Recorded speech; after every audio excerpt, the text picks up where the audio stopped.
Hello and welcome to episode 40 of Out of State DMing Podcast. Uh, wow, my brain stopped working. Joining me today, and he'll be here for quite some time as we discuss the next chapter in our D&D escapades when we dive into magic, is Bacon. How's it going? Do that fade there because I love this program. The first thing we're going to be talking about bacon. Yeah, we're going to be talking about bacon and how to make it crispy with burning hands. Um, Come see me. is some of the foundations on how a lot of the magic works, and there is a few examples that the book does actually cover. Like for instance, charm person. The example that it uses is Tordok is bullying some goblins into revealing the whereabouts of their camp when Melee casts Charm Person on one of the DM makes a saving throw versus the DC of 13 to see if the goblin actually goblin succeeds in resisting or not. And that's pretty simple. This is a level 1 spell. And she has a +2 to that modifier, so that's why it's a 13. But that's a great example of I want information, so I'm just going to charm person. You don't have to torture, you don't have to threaten, you can just cast a spell and go, "Where's the camp?" It's like doing a Jedi mind trick. Charm person taking all the fun out of the game. That's one way to think about it. Yes, take a heap load of fun out of it. How? Charm person. Uh, uh, The next example they use is Summon Monster, which, in theory, Summon Monster is a very good spell. When we get into the actual spells themselves in the script, I'll cover more of that. But it uses the scenario where they're fighting a hobgoblin and he casts Summon Monster to summon a celestial dog, which appears within 25 feet of him, well, of her, which puts on the other side of the goblin so they get the flanking bonus, so that way she can easily win the fight a lot more. This flanking is great. Another so I example is mean, in this case, in this case, it sounds like a little bit of a watered down version of one of my personally favorite spells. yeah, yes, pretty much what you did in the last campaign, but instead of it summoning a very particular type of creature for a particularly long length of time, summon monsters are a very short-lived spell once active. And in example, it only lasts one round because the caster is only level 1. Because summon monsters, no matter what level it is, it's one round per caster level. So it doesn't truly start getting effective until one of two things happens. You get high enough level that it lasts longer than a few rounds, and or you have access to the meta magic feed extend, so you double the duration of it. So it doesn't really matter what you summon. It doesn't last very long, so you have to be a little bit more precise, while at the same time taking any and all feats available to augment your summoning potential, like the basest one that increases the strength and con score of whatever you summon by 4 whole points. So you're summoning this a stronger, tougher version of whatever it is. Uh, Instead of summoning a gecko, I may get to get a baby dragon. uh, Jokes. It's jokes. I summon baby dragon. What's that mean? Um, well, it's technically now a planar version of it, which means someone did something bad in the past. Now I have a ghostly baby dragon, or depending on color, like a fiendish or a celestial version. But that's also, unfortunately, not something you can summon. Um, the next spell they use as an example is Burning Hands, which the example is they want to cast it on a small centipede. Uh, well, centipedes. It says right there, 15-foot cone with the center from the hand, so it's bam. It's only doing a die 4 fire damage, and it's a DC 13 reflex saving throw to take half damage. And it's each centipede has to make it. It's not one roll for all of them, it's one roll each one. An example she uses is 2 pass, which take 3 points of damage, and the lucky one that passed. No, I just misspelled. 2 failed, took 3 points of damage. This my brain does not want to brain. 1 pass and only took 1 damage. The reason why the damage is so off is when it comes to spells that have roll for half damage, you cut the damage you roll by half and you always round down. So 3 points of damage for those who failed, and anything that passes is half of 3 rounded down, which is 1. Also, remember, everyone, that there is creative ways to use spells, such Yes. as sealing up a barn and lighting the barn on fire with burning hands. Or Dropping everybody inside's HP HP to 0. or one of my personal favorites of not paying attention to what exactly type of stone you're going to try to heat up, but having cast level cast create cast level one caster cast create water, which create gallons of water because they're level to get everything super cold.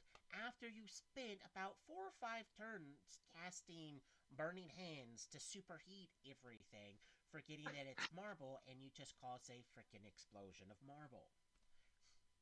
Yes, It's remember, everyone, that marble, when superheated and rapidly cooled, has some mildly explosive properties, uh, exactly. as we forgot and remembered very much too late in our last campaign.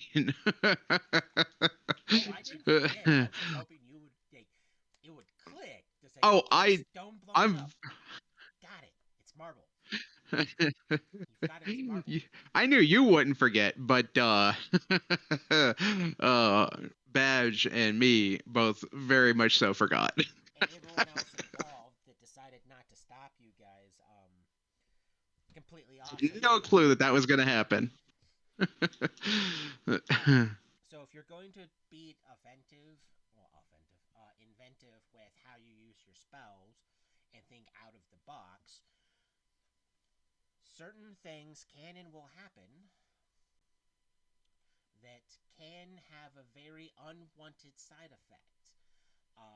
I mean, the party got what they wanted. They got a hole to the next floor.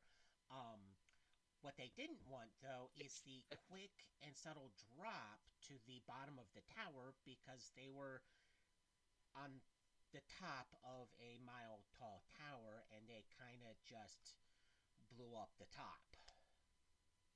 So, Hey, we got to the bottom very quickly, and extremely quickly. technically, technically, we only had one death, almost two. Yeah, thank God he had a resurrection item on him. Um, Well, the other one wouldn't have been actually, saved by resurrection, technically, but that's 2 people had to have their resurrected items kick off then. Because oh, uh, was it? Saint, his triggered. Oh, that's right. It was I forgot Pixie about Saint being had there. to not because she used the teleportation thing to not suffer that. So the 2 people who went, I don't really care about dying because I have a reset button. Load save. So that And then, of they course, we got had off. our two resident people that got protected, and one of which almost got eaten. But that's neither here nor there. Yeah. Uh, but yeah, there's inventive ways to cast it. There's also being environmentally conscious about where you're casting your spells and what spells you're casting in that environment. For instance, if you cast certain elemental based spells, you could end up hurting a lot more than you want because going, hey, there's an entire group of enemies, and this isn't referencing you, so you don't have to worry about this. It's like, hey, there's a large group I of mean, enemies. I've Time done to it. kill all of them. So here's fireballs. You're in a forest. Yeah. And you know that you're going to start a forest fire. Don't worry, the cleric can cast create water. It's like, not enough because you're targeting multiple arrows with multiple areas with exploding arrows, which are arrows that when they hit become fireballs. And it's not just one, you're using mini arrow to pepper it. So having spell like effects trigger can cause massive forest fires. And unless the character is specifically prepped to put it out, he's not going to put it out because there's like, I only have one create water and no other anti Hey, fire spells. hey, Jacob. I don't mean to cut you off real quick. Apparently, my audio is not coming through the stream, or it's not Uh, coming through very well. Let me say something now. Hello, hello.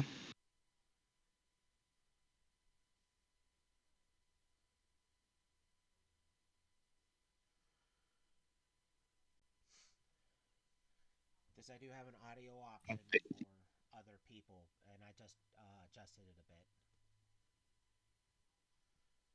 But yeah, no, I don't know. I got a text from Tor, and she said that my audio is not coming through too well.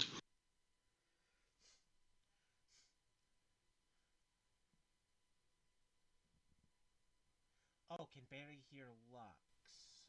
Because Saint is in. Saint, how am I doing now? So Hank can hear me.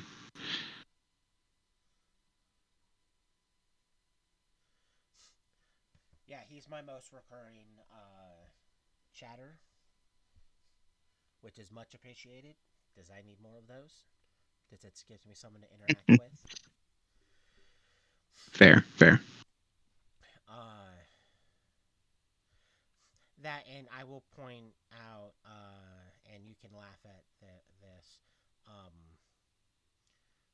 this podcast is usually always suffering from some sort of technical malfunction. Goes without saying for anything that ever happens with electronics and Yeah, having extra people around. like the first 20 episodes have like the most problems between internet dropping, audio just not coming through because I had to redo an entire episode because for 40 minutes you couldn't hear me, so I just had to get rid of that. But one of the comments I did get on YouTube was I was too loud. So now apparently I'm Odd too comment because quiet. I was gonna say normally you're very quiet and soft spoken, so Yeah, because I'm trying not to yell at the audience because I want them to have the information, but I'm like not. I don't want them to feel like they're being punished with the information. uh, forget that. Yell at them. Make them fear the information. Yeah. But we're going to move on to the next topic, so that way, hopefully, with the slight adjustments I made, they can somewhat hear it a lot better. Choosing a spell. Now, Oh, choosing a spell is work in amongst itself because it's so many hours. just about looking at the correct list. It's about verifying uh, what spells you actually get, what spells, the actual number of spells you actually get, and depending on your class, depends on options and how exactly you prep. Um, Bards and Loving your sorcerer. DM is to let us have stuff. Yeah. The bard and sorcerer are possibly the easiest workarounds because all you truly have to worry about is, hey, I only know X amount of spells of that level. Okay, boom. And then you get like a bundle of those. Like a level 1 bard gets to memorize like uh, I want to say 4 or 5 spells. I'm probably slightly off, but you get to memorize a bundle of different spells. But then spells per day is they only get like 4. But unlike the rest of the casters who actually have to prep their spells, they're spontaneous casters, so they can go, I want to cast Detect Magic, or Read Magic, or any of their spells of that level they're casting at any given time, so they don't have to be so picky. Unless they're doing meta magic feats, then they have to be picky. But if they're not, they're like, okay, I have access to like Burning Hands and Magic Missile, which are both level 1 spells. You can cast, let's say, like 5 level 1 spells. You can cast one 5 times, or any mixture of those two 5 times, while a wizard would have to prep how many magic missiles and how many burning hands he wants. So if he wants to cast 3 burning hands, he has to prep 3 burning hands. He can't nitpick it like the sorcerer can. And then it's the same for paladins, rangers, clerics, and druids, where they have to prep their spells. But unlike the arcane casters, who have X amount they can know, because even a wizard has X amount of spells he has access to. Even though he has a cheat and he has all the 0 level spells in his book, but everything past that, he has to nitpick what spells he learns. The divine casters, they know all the spells of that level, so they just have constantly a huge list to go through anytime they prep their spells. And that's the trade off. They get all of it, but they have to nitpick all of that. So you can end up spending a lot of time nitpicking your spells. And since situations are not so accommodating to whatever spell list you have, the most versatile spellcaster is the sorcerer, because you know spells that are good for any situation, or just multiple different situations. And because you're spontaneously casting, you get to use them on the fly. Where if the cleric over preps for healing, but then doesn't need to heal, he needs buff things. Well, he doesn't have access to those buff things because he didn't prepare any buff things. Or if the wizard wants to prep this a bunch of utility spells, but then he realizes like a couple rounds into a combat he needs combat spells, but he doesn't have any. So that's why picking it can be so stressful, and why sorcerer is probably the best option, because you don't have to be so nitpicky. Because Yes, stroke my ego more being a sorcerer player. ego stroke, stroke, stroke in a good way. uh, Yeah, and when it does come to casting spell, there is concentration, and there's a bundle of things that can throw off your concentration. Uh, some spells require you to concentrate on them each turn to maintain it, while other ones are you only need to worry about the concentration check when those triggers occur. For instance, injury. If you're casting a spell and you get injured while casting it, you have to do a concentration check of DC 10 plus damage taken plus the level of the spell. So you can very easily end up not being able to cast the spell because you just took way too much damage. And for low level characters, it's brutal. Because again, your concentration is not going to be very high. It's also a con based skill, and a lot of casters, with the exception of like paladins and rangers, don't put anything in their con because they consider it a dump stat, even though you should never treat con as a dump stat. So generally, Con. Not after last campaign. Yeah. um, so they normally don't stress it. And I'm not even gonna lie, a lot of people just ignore this skill entirely until it's like, hey, you gotta make this, but I don't have anything in it. Not my fault. No problem. Yeah, not my problem. I didn't make your That's character why you that do way. That's why you do compensation things like I did in the last campaign. Yeah. Um. I don't need a con score if I'm a vampire. Yeah, but you still need to make concentration checks. It just means you have nothing in it from that. You can just Okay. overspool from skill points. But you also didn't make that mistake and you had a really high concentration while also then doing everything you can to circumvent anything to make you use that bloody skill. Hey, listen. There's no need to use it if it's that low. If I can circumvent it, I'm Well, going to. it wasn't that it was low. It's just you did everything you could to not have to roll it, which pretty much is a fancy way of going, I don't care how good I am at this skill, I don't want to risk failing no matter what, so I'm going to do everything I can to not have to roll. So it's one of those, And that was the entire idea. it's one of those, I'd rather have it high and never roll than have it low and have to constantly roll. Uh, And you know what? It succeeded right until the end. Another thing that interferes with spells is grappling or being pinned. The only spells you can cast while grappled or pinned are those without semantic components or whose material components, if any, you have already in your hand. So even if you make a concentration check, which is for that a DC 20 plus spell level, you can end up auto losing the spell. Semantic, for those at home, is using your hands. So you have to make all sorts of gestures. So pretty much being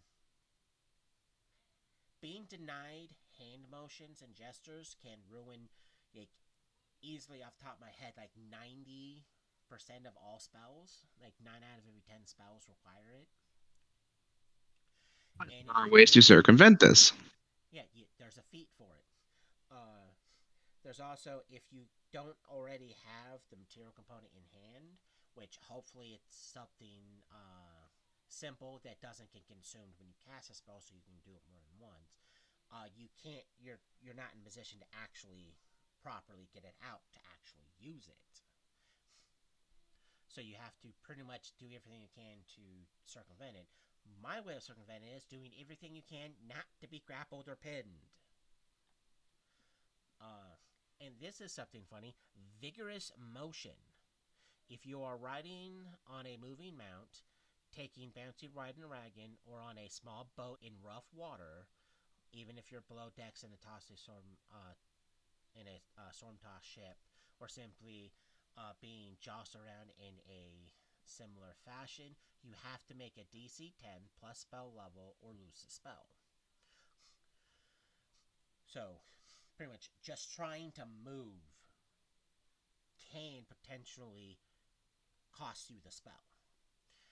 Now, the thing I love that makes this thing somewhat not necessarily super serious is the highest DC you're ever going to run across, unless you're doing an epic campaign, is a 19.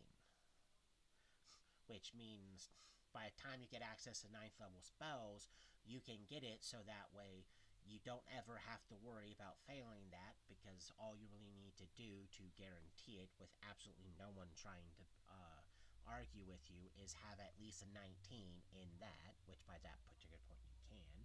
Does it right there means your minimum is a 20, so you never have to worry about vigorous motion once you get it to a certain point. Uh, on top of vigorous motion, there's violent motion, which is like on a galloping horse, very rough riding a wagon, small boat in rapids or a storm. So instead of vigorous, it's actually a violent. The DC goes up by 5 points, so it's 15 plus spell level. violent weather can interfere with spells. Like if you're in a high wind carrying blinding rain or sleet, the DC is 5 plus spell level, which may not seem that bad, but if you don't have anything in it, you can still end up going, I know it's raining, but do I cast a spell? Worst, worst rain kind of makes it rough. Like in the last campaign I ran, technically speaking, this is one of the things I ignored because where they're at, it rains a lot.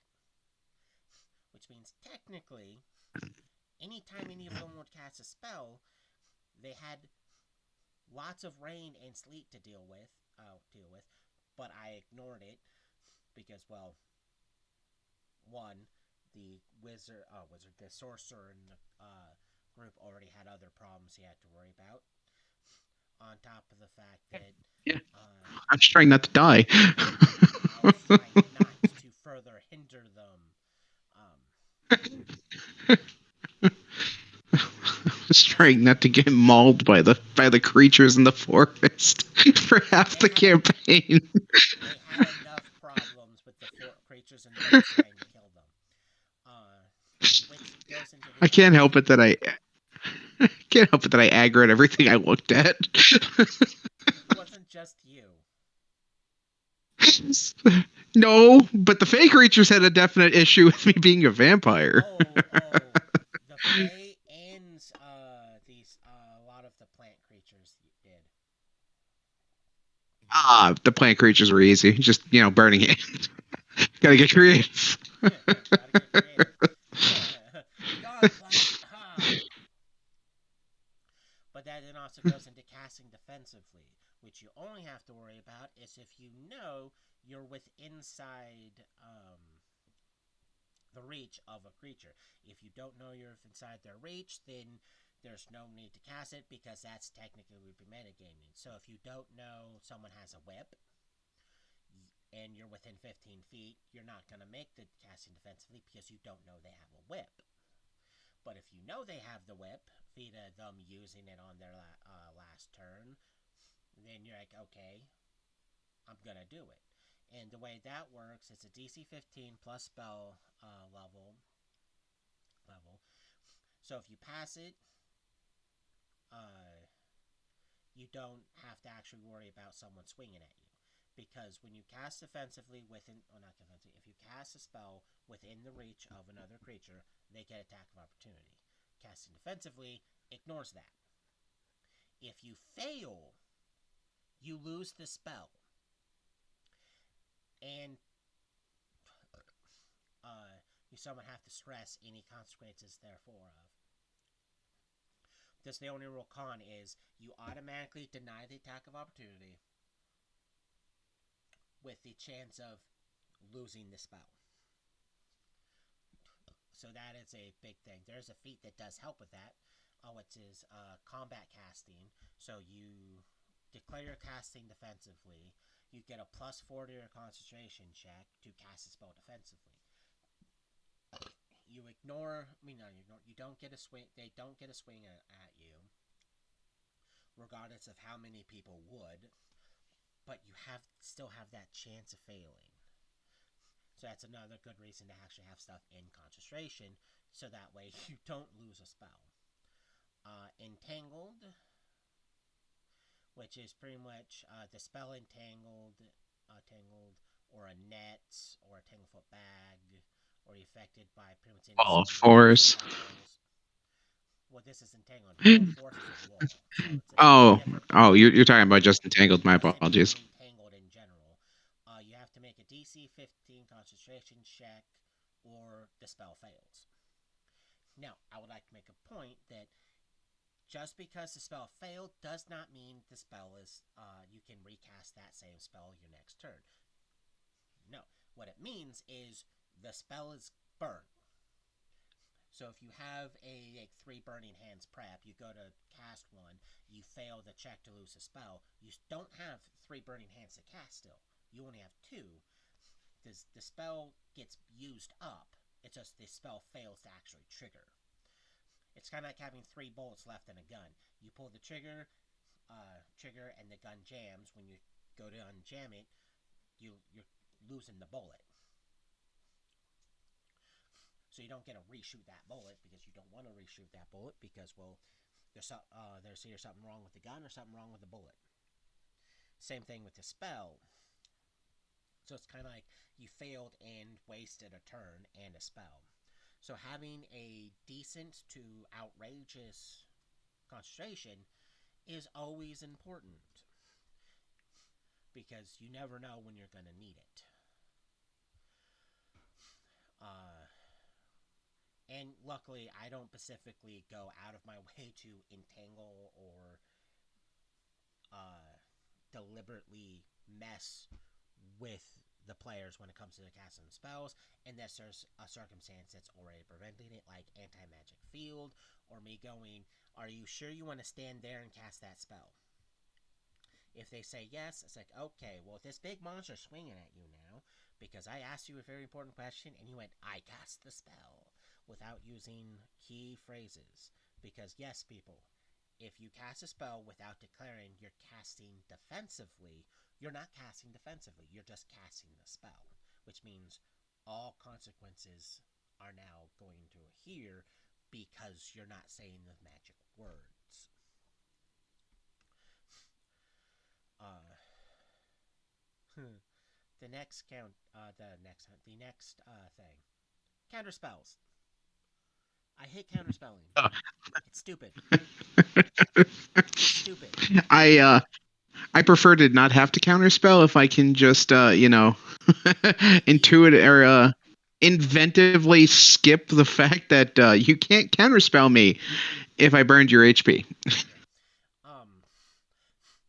Counterspelling is probably one of the stupidest things because of what it takes to actually counterspell.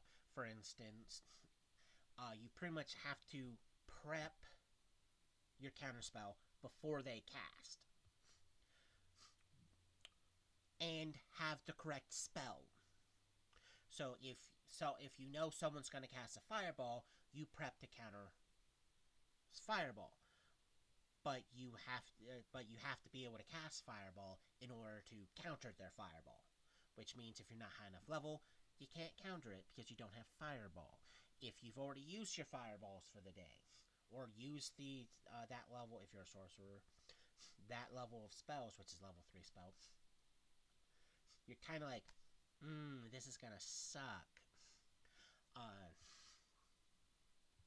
Does the target of your counter spell has to try to cast a spell? They make a spell draft check DC 15 plus spell level. This check is a free action, and if the check succeeds, you correctly identify the spell, and can attempt to actually counter it. If the check fails, you can't do either of these things. But a big thing is you must select an opponent of the target of the counterspell. You do this by choosing readied action, which is a part of your turn to do it, which is you elect to wait to complete your action until your opponent tries to cast a spell. So right there, you cannot counterspell if they've gone before you. You have to go before them and ready to counterspell it. Be able to identify it. So you need a decent spellcraft. And you have to have that spell. When it comes to counterspelling metamagic feats, it gets complicated. Uh, Metamagic feats are not taken into account when determining whether a spell can be counterspelled. For example, a normal fireball can counter a maximized fireball. Reason why I say this particular thing is somewhat weird is, in my personal experience, the number of players and DMs who have simply gone, oh, this is a metamagic version of the spell, so therefore you can't counterspell it, despite the fact that it clearly states normal fireball counters a maximized fireball, because the metamagic feat does not take into account. It's just the base spell for a space spell. So there's a lot of people out there that will try to argue that because it's meta magic, it's not the same level because you have to increase the level. Like maximize increases it from a third level spell to like a sixth level spell, and just off that, you can't counterspell it because there's 3 levels off when it's It actually sounds like one. it boils down to the DM's preference on how whether or not he's feeling generous or not to you. Yeah, it's a DM prerogative does take into a lot of count. Uh, and just like Remember, everyone, don't piss off the DM if you want to do counterspelling. yeah, it's one of those things that uh, if a DM is going to use prerogative to change, alter, contradict any of what the book says, it's safer to actually have it written down somewhere because then it stays consistent. So it is somewhat a problem when you have a DM that's inconsistent with certain rulings like this, because I've played in games with DMs who would, on one hand, say you can't counterspell his spell because it's an augmented version of the spell, and then literally 3 minutes later, he's using the base version to counteract your augmented version, and he's completely 360'd so that way he can counterspell you, but you can't counterspell him. So it does go into don't piss off your DMs, while also there is a lot of individuals that will use positions of authority to get away with things. And that also includes players who use DM bribes, significant others who will look at the DM because they're Oh, hating the DM and go, I'm going to do what I want. And if you say no, well, guess who's not getting some extra love today? Because, yes, I've in had other stuff words, happen. that's why you gave up those ultra rare weapons. You were promised a pizza. I still haven't gotten my fucking pizza, by the way. It's a good thing I'm not the one who promised you the pizza. Yeah. Uh, You need to get in contact with that player in particular and tell them that you want your pizza. well, I'm feeling ignored by them at the moment. So, try not to be a giant douche canoe. When it Yeah, comes to fair. counterspelling, there are specific exceptions. Some spells specifically counter each other, especially when they are dimensionally opposed effects. For example, you can counter haste with slow, as well as the other way around. You can counter slow with haste. You can counter reduce person with enlarge, or counter enlarge with reduce. So there's some spells that, like it says, can directly counterspell certain other spells, while at the same time you can go, well, whose duration lasts longer, your enlarged person or my reduced person? Because I'm going to counteract it by simply hitting the person you enlarged with reduced, so I'm going to take that away for a while. The easiest way to counterspell, though, is Dispel Magic as a counterspell. You can use Dispel Magic to counterspell another spellcaster, and you don't need to identify the spell that he or she is casting. However, Dispel Magic doesn't always work as a counterspell, and you have to go see the spell itself. So it has its own little gimmicks with it. But it is a I'm going to ready action to dispel whatever spell they're going to try to cast. And trust me when I say it is the funnest and easiest way to irritate players that don't want to listen with their spells. My example is a game I ran a while ago. A player decided that they're not going to listen to me when I said I'm not using spells from a certain book because I'm not. And every time he decided to cast a spell, I went, oh, hey, look, it auto fails. Why? Because he was a cleric not listening to me, so I just had his god constantly counterspell every single time he went to cast a spell that wasn't from authorized material because he was constantly trying to do none on non-authorized material because he just refused to listen and used the whole if the book exists I get to use it mentality. So I kind of irritated and pissed him off with that. which was overly joyful because he burned all his spells almost constantly because he wouldn't listen. That's also another don't piss off your DMs, because if a DM gets irritated with you, they will do things to bog you down, including making you waste Yeah. your Let. Oh, sorry. Go ahead. uh, the next topic is caster level. Oh, I was gonna say, yeah. So everything pretty much with D&D boils down to how what kind of mood is your DM in today? Yeah, Uh, usually you want to make sure your DM's in a good mood before a session. If he's in a bad mood or she's in a bad mood or they're in a bad mood, yeah, just go ahead and either bow out of the session or bend over, grab your ankles, and prepare the anus because it's going to be a rough one. yeah, just DM prerogative can be DM utilized. prerogative overrules all. Yeah, because I am a big favor in that, unless it like completely bogs everything down and destroys things.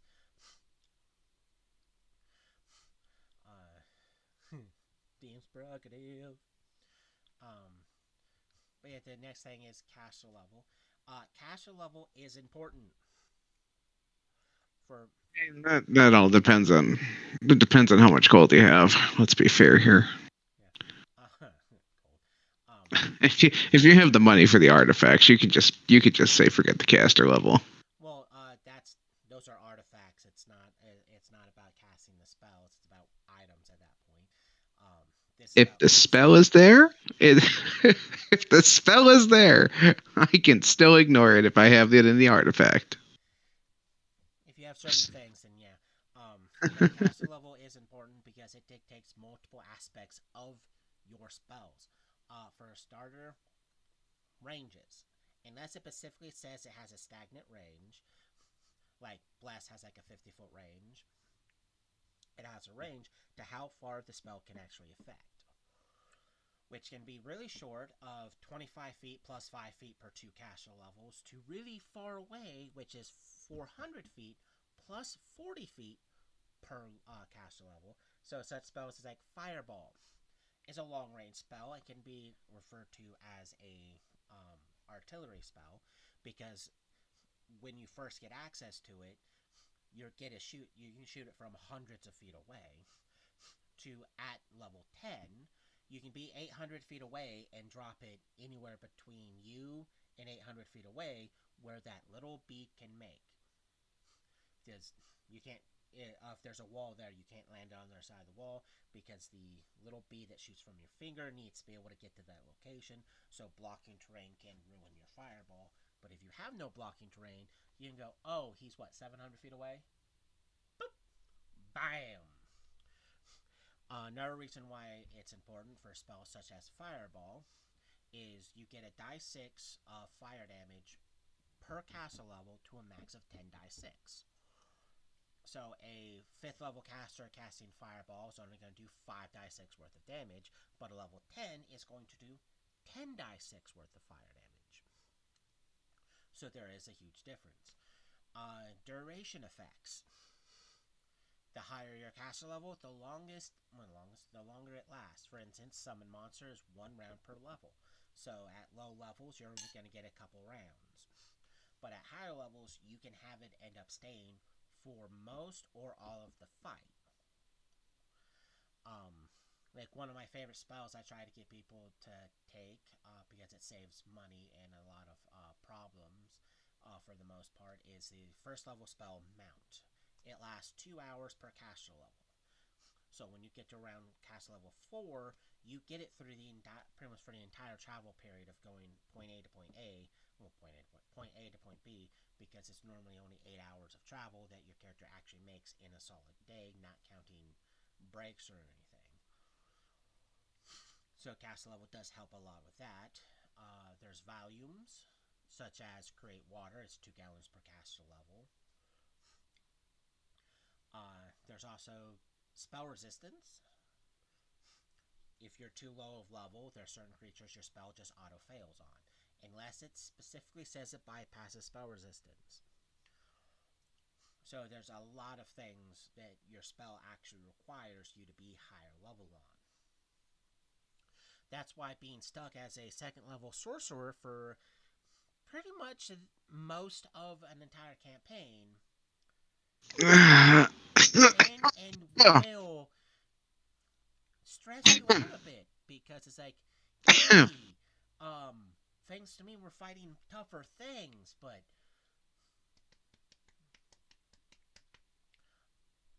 I only have access to second level sorcerer stuff, and I have to wait till I clear this XP deficit to actually do anything, guys.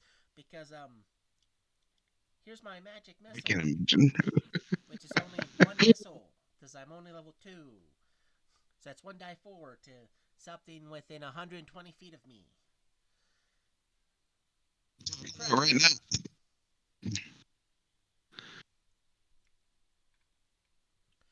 Uh, that campaign, at the end, on the last session, I showed what a true baller my character really. yeah, once you were able to actually get out of that deficit and actually get levels. I mean, again, to be fair, at the end of that campaign, I showed what a badass I could be. Yeah. Because I'm not going to lie, spellcasters, once they reach a certain point, some of the stuff they get access to can shortcut so many freaking stupid things. Like, for instance, when the party got access to teleportation. It just that made life so much easier. And then air travel that made everything a lot easier. Um, yeah, just certain things that once you get access to, it just becomes. Let's just avoid all of this stuff here. And let's not forget the level 2 undead sorcerer who basically scared away everything that you were trying to throw at us Yeah. because undead. Yeah, and then certain people trying to figure out, it's like, why are we fighting these particular strong things when we don't have the stuff for it? Me going, huh, it's almost like you guys decided to circumvent things while trying to expedite how fast you get from point A to point B. So you took a lot of the encounters out of it. Took a lot of the fun out of it for him. It's like, I can't have creatures show up that you can defeat to get XP and or like locations you can randomly run across that can get you cool crap if you circumvent an entire, pretty much the entire adventure by simply just teleporting. Listen, to be fair, if it wasn't for teleportation and the fact that I was undead, assassin bugs would have been a real threat for most of that campaign. Yes. How many times did that one person get snagged by them? uh, More than once. two. Yeah, it was like two or three. Two. I know the last. I know the first time was a definite death. The second time I think he got grabbed, but then they let him go, and then the third time they wouldn't even approach camp. Well, no, they went. But The every third time they did snag him, but you got out of your tent and did your whole. Hey, thank God these things are actually like and friendly towards my type of BS. And that's how you stop them from snagging more than one because there was 3 of them. the And last time you ever give me a wish that early in the campaign. yeah. For those playing at home, there's a common form of assassin bugs that actually have an affinity for vampires, so they will not attack vampires but actually be friendly to them, and it's a unnatural bond they have with them.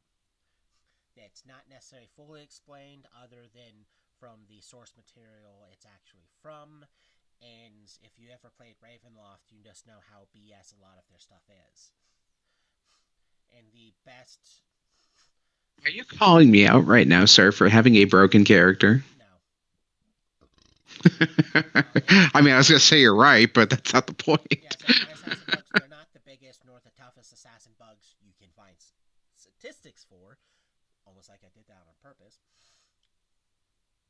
It But could be the fact that every time they showed up, somebody died. Well, when you have the people who aren't very good at spot and listen checks on watch, when something that's really good on hide and move silently checks, it's kind of like I need to roll low, they need to roll high just to give them a chance of actually noticing the pretty much Failed every time. 8 foot long, large assassin bug creeping up on them. And again, he failed every time. Yes, and So, conveniently, he was the only one that rolled assassin bugs for. I mean, got the assassin which bugs was on his funny. run. So it's almost like the Uh, guy specifically wanted him to get nommed on because after that the spot third was not time, having.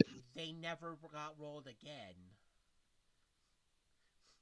Once he was out, once he was gone, it was just never seen another assassin bug the rest of that campaign. He Yeah, had 4 more months of campaign and never seen one again. yeah, simply because they. It's like wow, the dice rolls really want him eaten. He also got eaten by carnivorous caterpillars too. So, I mean, to be fair, he was already dead, so well, yeah, they ate his uh, corpse after yeah, he was already literally dead. being raped by an assassin bug. Again, So tender. he had a he had a really rough time with insects. He also had a really A rough time really rough surviving time. traps too, when he nearly got cleaved in half by one. Yeah. Our party was not very well known for their trap disarmament. I mean, to be fair, my way of disarming the traps wasn't much better. Oh boy. But it was funny, and you know it. For all of you at home, if you are if you are of undead lineage in a campaign, and you decide that you want to deactivate a whole bunch of traps, running through them is not a good option. Uh, Um, I yeah, don't do that. well, especially when it's magical traps that actually use a spell that does work on undead. 9 times, 9 times going down the tower. Pissing off your god every single one. Sorry, not He gets was pissed. fine. He Your came. god gets He pissed. still came to help me. Matter, matter, matter, matter, matter, matter, matter. I hate you so very much. Listen, they shot my hawk. I had every right. But in all fairness, it is always a blast. Well, If nothing else, if as nothing else, on long top as of the individuals huh? can, as long as individuals can look back on it and have a good laugh about what happened, yeah, you did good. Even if it's a sad encounter or a sad thing, it's generally still good that people can have a laugh about it sometime later. Yeah, this sad thing happened, but I did this stupid thing afterwards, and it was hilarious. We had a lot of good and bad moments in that campaign. Yeah. Uh, Some worse than others. Some worse than others. some worse than others. Like making the entire party cry because of my speech that I left. Yeah, that did make a lot of people sad. And then the next game session, people got a large person, a large amount of people got then super pissed. Yeah, well, that goes with the territory of using your class abilities to their fullest. Yeah. But somewhat moving on. Spell failure. If you ever try to cast a spell in conditions where the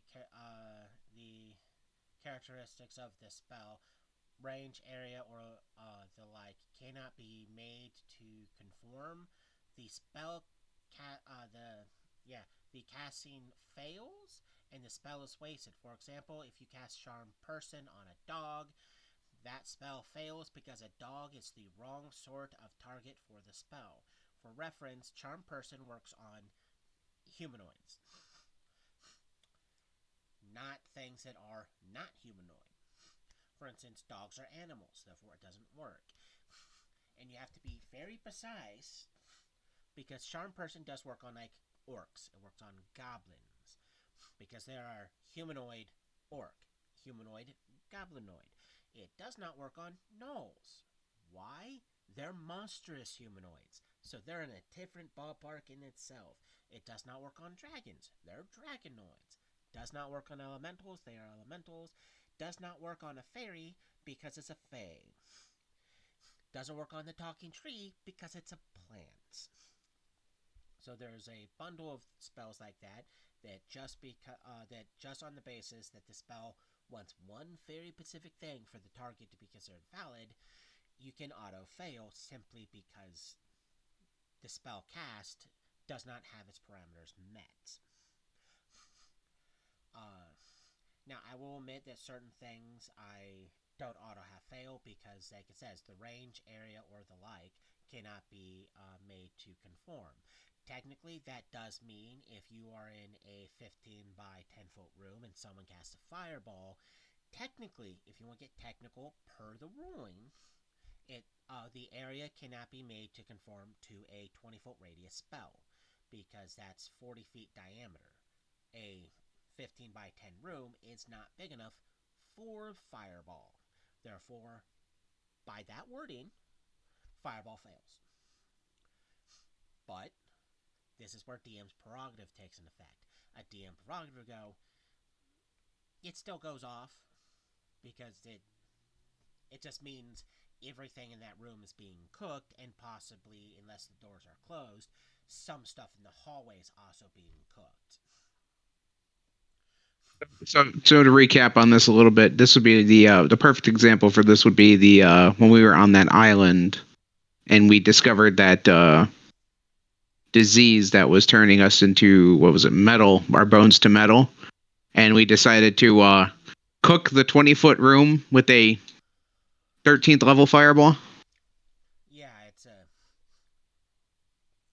technically, That technically should have been an auto fail. yeah, because like it says, if you ever try to cast a spell in conditions where the characteristics of the spell cannot be made to conform, the casting fails because that room did not meet the diameter of the spell.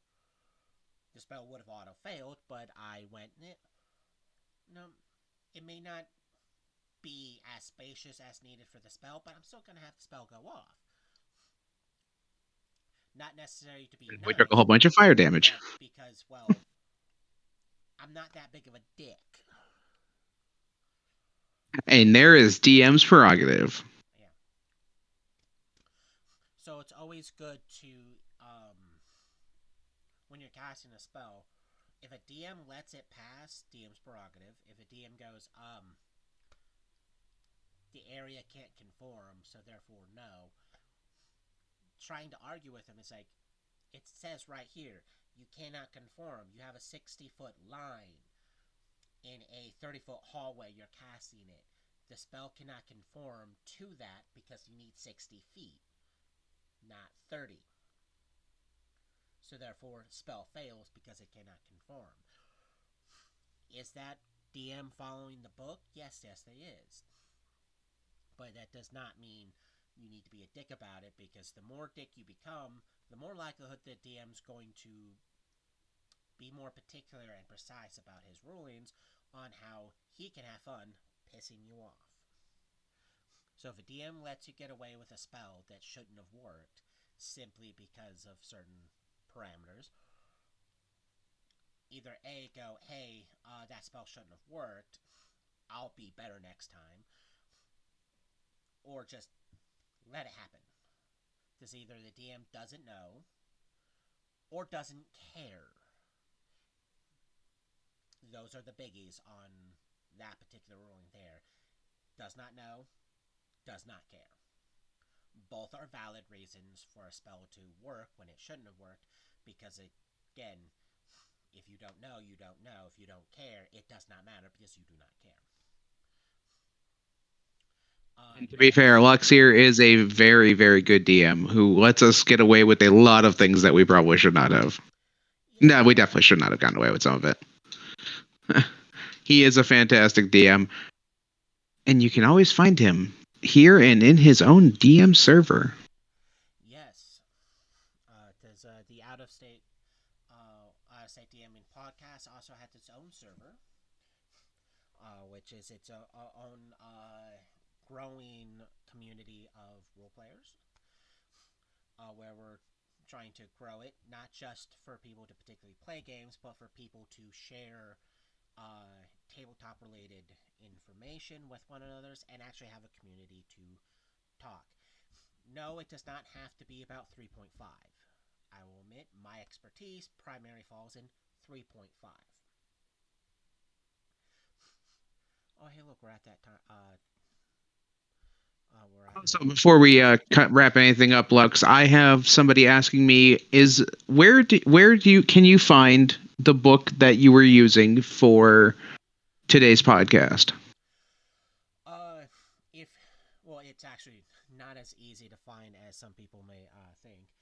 The physical copy would be really hard to find unless you go on eBay to order it, and depending on the source, can cost somewhere between $30 to $80.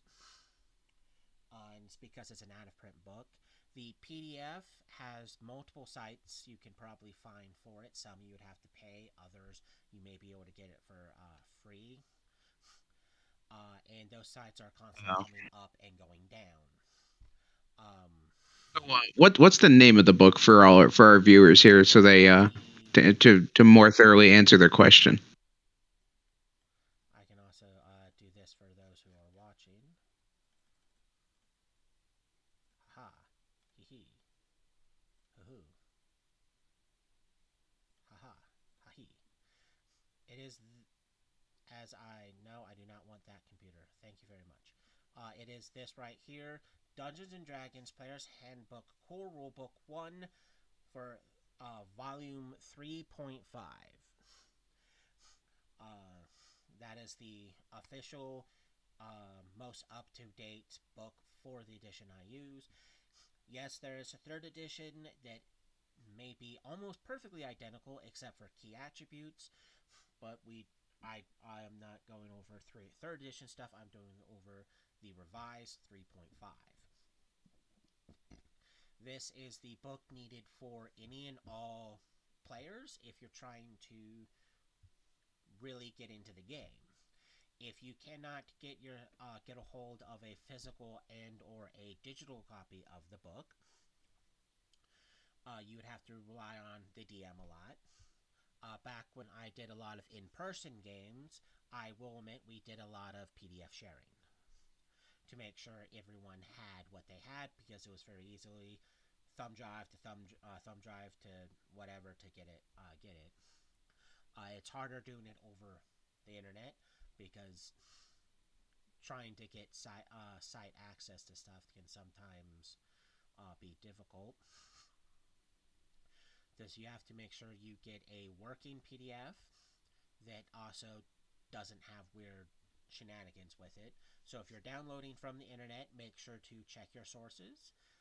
Make sure you have proper firewalls and stuff up to keep your equipment safe. Uh, but it is not a easy book to actually acquire if you don't already have it. Um, so I got lucky, and I actually have two physical copies of the book and a PDF copy, and I've had both my physical copies, one for about 23 years, the other one for about 20, because I got them when they were in circulation. So it is an old. It is technically what you can say old, because I was like 02 or 03 when 3.5 did their thing. So it's actually almost considered vintage. Which, for those at home, anything like 25 years or older is technically vintage. You're hurting my soul. Tell me I'm vintage. I'm more vintage than you, so I don't want to hear it. Not by much. Different decades, haha. Fair, fair. if you can manage to get yourself a hold of a uh, reliable PDF, go for it. Just make sure you have everything set up for proper downloads and the proper PDF reader. Whatever you prefer usually does best. But that is the book needed if you're a player. If you're trying to become a DM, my recommendation is a spend quite a few time as a player first because a it's it's a you get there per my brain does not want to brain. As a player, you get a certain. I Go ahead. think a certain viewing for how the players will play, and you can get a better handle if you have somebody basically holding your hand, teaching you what's going on, and then go to a DM after you are confident in your abilities. Yeah. It's also best to don't corner yourself with only one DM. Because not all DMs will run the game 100% the same. There will be ones that are extremely loose with the rules to a point where they almost don't matter because they just don't. They're loosey goosey. Then there's other ones that are so by the T, you'll swear you're playing with a rules lawyer. Everything is 100% by the book because that's their prerogative. If the book says yes, yes. If the book says no, no. There's DMs that are in between. There's some that are more story driven, some are more dice roll driven, some that are more combat, some that are not. Um, so it's generally to get the player's viewpoint from multiple different campaigns before you jump into being a DM. Because you get all these different viewpoints, you get to play around with the different races, the different classes, the different equipment. So when you do run, it is a lot easier to help your players and or to understand how you want stuff to happen in the world based on your own experiences as a player. And as a DM, you not only need to know enough of the rules, so if someone asks you a question, you don't have to stop the entire game to answer that question, whether or not it's a stupid question or a intelligent question. It still helps to have some base knowledge of it, and you get that through playing. There's also two additional core books you need as the DM, which is the Dungeon Master's Guide and the Monster Manual 1. Without those two books, you're not really going to be able to properly play because there's additional rulings for stuff in the DM's guide. That's also where you get your magical items, your Besiege classes. So it's just a bunch of fun stuff to actually make it super easy to run the game because you're not doing all of this stuff by yourself and you're not guessing. It's all right there. The Monster Manual has all the monsters you technically need, from weak monsters like goblins to the mighty Tarask of I'm just going to clap some cheeks. No, the Pokeball. Uh, Oh, sorry, the Poker Rock. The Poker Rock. Not to mention the fact that if you don't really know what you're doing and you decide to add third party or additional content, because there's easily like well over like 100 books for 3.5, and that's just counting like the core stuff, not the third party stuff. If you don't really know what you're doing, you're not really going to implement those books correctly, and you're going to end up either having a game that is not going to survive the first game session because too many people are doing too many things, or you're just not going to enjoy it. Like for instance, there was one DM who spent about 3 months trying to get a extremely high level game kicked off. There's first it was like everyone's level 30. And then next game session, everyone has to make a new character, but at 25, then at 21, then at 23. And it's because he was just letting things be thrown in there, and a couple party members were just making a lot of things not worth it. Because why have an encounter when you have one person who simply just spins his free actions and suddenly can counter anything you throw at them? simply because he used this one thing from over here, one thing from there, one thing from there, one thing from there, because he was using stuff from like 40 different books, which a lot of it didn't actually work well together, and he didn't actually fully qualify for it because he just thought it would be cool to have. So you can easily end up overwhelmed because a lot of players don't like to record down what book they got their stuff out of from what you can easily say second or third party materials because they just saw it, threw it on their character sheet, and ran with it, forgetting where it was. So proper note taking is important. And because of stuff like that, and you may not be familiar with that content can tip things over a lot. So, for instance, if you're trying to have a more outdoorsy exploration based campaign, you can end up with person having stuff that just, even at level 1, makes that null and void because he was able to take a feat from one book, feat from another book, got some starting equipment from over there, and some spells from over here, and now you're pretty much just watching the party walk around, causing massive mayhem because they're just destroying the environment because you don't know how certain things work from the books they're being pulled from. That's one of the reasons why I don't like the spell compendium, because a lot of the players either don't actually read the spell they're pulling out of it, or they're just trying to do stuff that doesn't really work, and instead of just pulling out the player's handbook, you have to then go digging through that there, and you have to find where it's at because they don't take proper notes. And that can happen as a DM as well, because if you don't have proper notes about what book you got a monster from, or the proper descriptions of equipment and or spells, you now have to spend time trying to figure out where you got that. What book is it in? What page is it on? So it's generally keep it to the 3 core, and over the course of time, add stuff in. Because D&D is not a race. There is no finish line. There's no, you have to have it by this set of time. It's a marathon. You go until everything eventually just runs its course.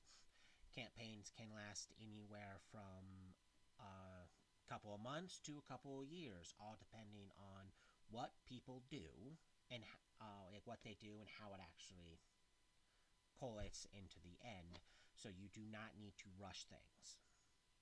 Pace yourself, because it's not just about the players having fun, it's about the DM having fun. And if the DM can't have fun, then why are you doing it? You're not getting anything. But it still goes down to be a player first, and do it for at minimum 2 years, absolute minimum, and that's only if you're playing in consistent campaigns and throughout multiple different DMs, because you're getting a lot of experience by that point.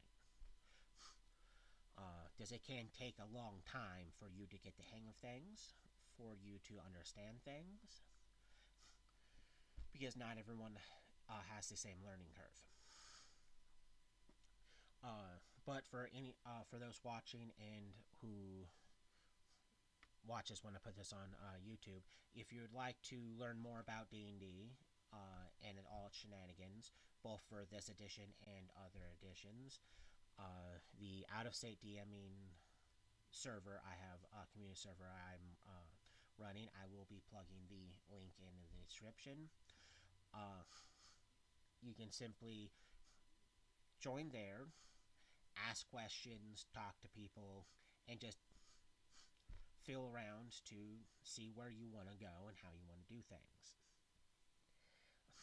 This here soon, there's going to be besides me doing stuff, there's going to be a few other people making their attempts to do their first actual campaigns. So if you hurry now, you may be able to get into those campaigns when they actually start instead of partway through it. But on that note, I would like to thank you all for watching. Remember to like and subscribe, and we will see you next week for more of Out of State DMing.